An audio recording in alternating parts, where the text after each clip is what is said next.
Hello everyone. We are now going to talk about the anatomy of dicot stem.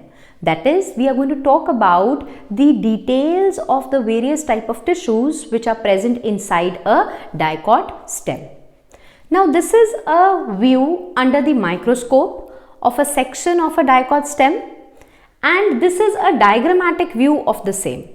So this is a transverse section of a dicot stem, and this is a sectional view of this whole structure. So if we take this part and we see the whole sectional view, this is what we are going to get. So now let's study the various parts of a dicot stem. This is the way in which a dicot stem is cut and analyzed. We can see epidermis present in it. We can see the presence of hypodermis in it. Then we are able to see the other layer of cells, that is the cortex. Then we will be able to see this another layer known as endodermis. And we will then talk about the various layer known as the pericycle in it. So this is the pericycle which is present, and the phloem as well as xylem, the way in which they are present. So we are going to talk about everything along with the pith which is present in the center. So this is a picture of a dicot stem, a sectional view of a dicot stem, and these are the various parts which are present.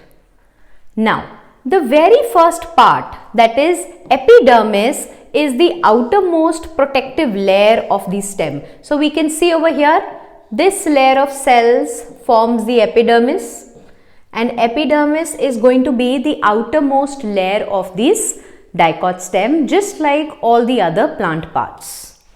Epidermis in them is further covered by a layer of cuticle, and which may bear trichomes as well as a few stomata. So if we look very carefully, we will be able to see the cuticle which is darkly marked over here. This layer is the cuticle, and there are also presence of multicellular epidermal hair which are known as trichomes. Then the next part, the cells in the multiple layers between the epidermis and pericycle, they constitute the cortex, and they consist of certain subzones. So this whole portion refers to the cortex, the layer of cells which are present between the epidermis as well as pericycle. So this is the pericycle, this whole is the pericycle, and the layer of cells which are present right from here, including this, is known as the cortex portion of a dicot stem. Now let's talk about the further subzones which are seen in them. The outermost is hypodermis. So below the epidermis lies hypodermis, which is made up of few layers of collenchymatous cells, and they are the ones which provide mechanical strength to the young stem. So we can see over here, this is the layer of collenchymatous cells which is known as hypodermis, just immediately below the epidermis.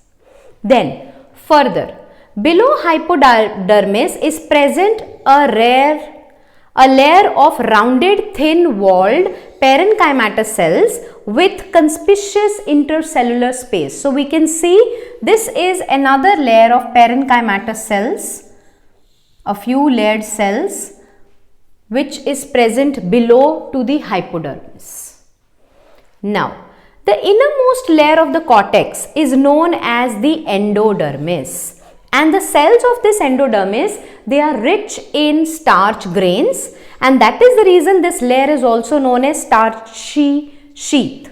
So this is the endodermis. You can see over here, it is grainy in nature. So this grainy layer is known as the endodermis all total. And till here, the portion is referred to as cortex. So now let's talk about further.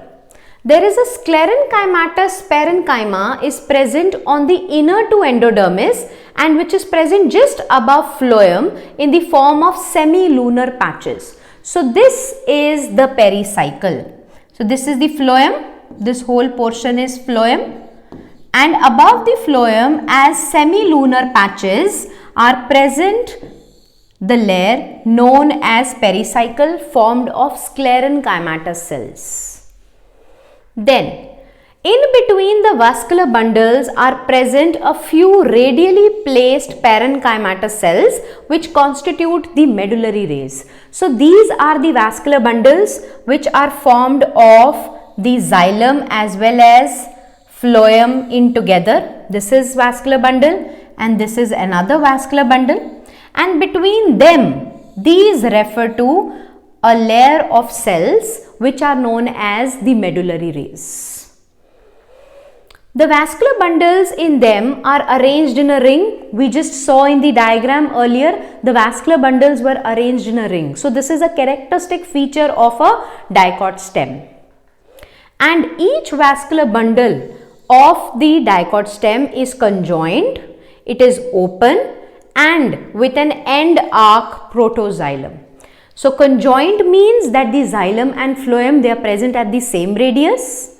Then open refers to that they are having a cambium in between, and end arc arrangement refers to that the protoxylem is present towards the pith. So this whole portion which is present in the center is the pith, and these are going to be the protoxylem, whereas these are the metaxylem. So this kind of an arrangement is known as an end arc arrangement. Now, a large number of rounded parenchymatous cells with large intercellular spaces are also present in the central position of the stem, and this is known as the pith. So we can see over here, this hole, as I told, these are large parenchymatous cells with a huge intercellular space, and this forms the internal part of the stem that is known as the pith. So this was all about the structure of a dicot stem. Now in this next video, we are going to talk about the structure of monocot stem, and we are also going to put a comparison between the structure of dicot as well as a monocot stem. To buy these books, you can go to www.cengage.co.in, or you can also find the links in the video description given below. Thank you.